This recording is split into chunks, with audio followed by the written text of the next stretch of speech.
Welcome to Level 1 Restoration Behind the Scenes. This is a 1970 Judge we're going to take a look at today. It's a RAMAIR 4 convertible 4-speed, so that's pretty much the top of the heap. We're going to take a look at it as a what makes this car cool video, and we're also going to take a look at a little bit of before and after on what we had done to this car to freshen it up to look like it's more of a fresh restoration versus the 15-20-year-old job that it really is. All right, along with just making this car look better, seeing how it's been restored for a good 20 years, we made it a lot more accurate as well. We improved on the radiator, we improved on the oil pressure sending unit, I believe the alternator. We did a lot of details that would be more correct for judging. We switched out a reproduction booster and master cylinder for correct units. We added some details to hoses, and the whole entire front suspension was just reproduction. We replaced that with all original parts, restored the hood latch, detailed hood hinges. On a car this caliber, with this value that this car has, we went through the interior and we did some pretty significant upgrades. We replaced the seat covers with new old stock seat material. So we bought the material locally, we sent it out to Legendary Auto Interiors, and they heat seamed it for us and made the insert correctly. And then our local upholstery shop, sewed everything up. And so the seats are just so much better than what they had been in this car. And the door panels, we just went through them, took them apart, and made them a lot more accurate. Probably installed new carpet in this, but the carpet cut is typically wrong on an older restoration. People are doing these things better these days. But on an older restoration fluff like this, there's just a lot of automatic things that we fix, and carpet is one of them. Some of the cool things that we can take a look at on this car are some of the things that it has option-wise and some of the things that it doesn't have. The number one thing would be a RAMAIR 4 convertible.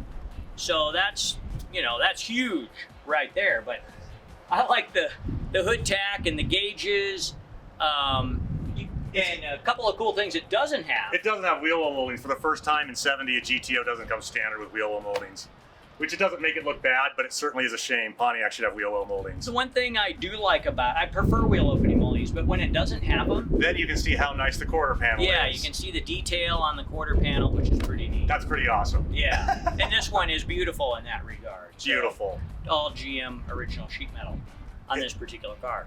It's not a remote mirror car, which is pretty unusual for these cars. By this point, it was standard almost. Yeah, you do see a lot of those. Very common. Of course, a RAMAIR 4 can't have air conditioning because it was mandatory with a 390 minimum gear ratio. You could opt for a 433. This is a 390 gear ratio. Has a wood wheel. We mentioned, I think the hood tack is a really cool option. A Judge, of course, had the wing and the spoilers and a rally wheel standard. This one, of all the Judges that there are invoices on that we know of, this is the only one that was ordered with pinstripe white walls. And it looks fantastic. I love it. Yeah, no, that's a really good one in my book, just on the tires alone. The tires alone. The color combo, though, the silver and black, it's fantastic. It's fantastic. Especially in a Judge. It works very well on a Judge. It really does, yeah. The eyebrow moldings really help it out. The blackout trim on the grill and the hood, along with the interior and the top. Somebody executed it really well. So we already mentioned the 390 gear. When you ordered a RAMAIR 4 GTO of any kind, that was a minimum gear ratio, 4-speed or automatic. But when you did opt for a 4-speed, you would get an M21. So you're getting a close ratio. Close ratio, yep. All GTOs had Hurst shifters from the very beginning. So the RAMAIR 4 engine, so that's rated at 370 horsepower. You can see when these cars were brand new, you got 366 horsepower in a RAMAIR 3, or the standard engine in a Judge, or 370 for how much money? Several hundred more dollars. So why would I pay that much money for just a few more horsepower? Well, the reality is this made a minimum of 50 more horsepower, probably more like 55 more horsepower than it was rated at. We've done over a dozen RAMAIR 4 cars here that we've dyno tested. The lowest number we ever had was 438 horsepower. And that would be through the exhaust manifolds. not powering an alternator. So a gross rating, just like the factory would have done it at the time. So obviously this thing made a ton of horsepower, but you would have had to have been really savvy. You would have you needed to know you wanted this. Right. This is what you want to pay a lot of money for 10 extra horsepower. Right. So then as a result, roughly, the rough number is probably not exact, 17 RAMAIR 4 Judge convertible made. That's kind of what the people throw around. We do know that they made 24 convertibles with a WW engine code on it. So it was at one time believed that there were 12 Judges and 12 GTOs, but that's probably not true because all of the cars, with the exception of one that have been found, were Judges. Mm-hmm. So we did find and restore the single 70 GTO convertible RAMAIR 4 4-speed that's known. We didn't even know it at the time that it was the only one that's been accounted for. So maybe out of those 24, maybe 20 of them were Judges. I mean, we don't know. But it's probably much more likely that they were in Judges than GTOs. Yeah, because if you're spending the money, at least if you're getting a RAMAIR 4 GTO convertible, if you get the Judge, you get half of that stuff already. Right, wrapped into it. Yeah. So, and the fun thing is that one car that's not a Judge, the guy ordered it with side stripes. So it's crazy. But this is a super cool one of the Judge convertibles. The options are really neat. Great to look at. It's super awesome. And if you don't know, I mean, last year, or actually earlier this year in Kissimmee, Florida, in January, that Orbit Orange automatic went for $1.1 million with the fees and commissions. This is a 4-speed car.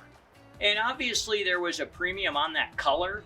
Personally, I wouldn't put the premium on the color at all. Over the transmission. I would go with the 4-speed all the way. But that's a great looking car.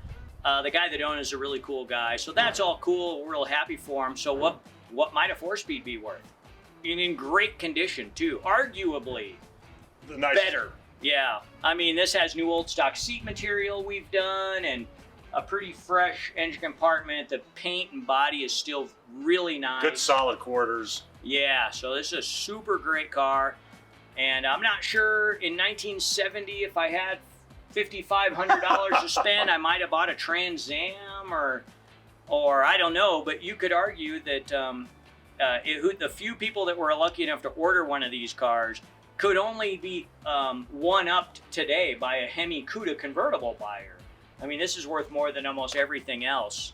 All of its equivalents. Yeah, absolutely. So awesome cars to be around. We've been around quite a few of these RAMAIR 4 Judge convertibles now. We got a couple more videos coming this year.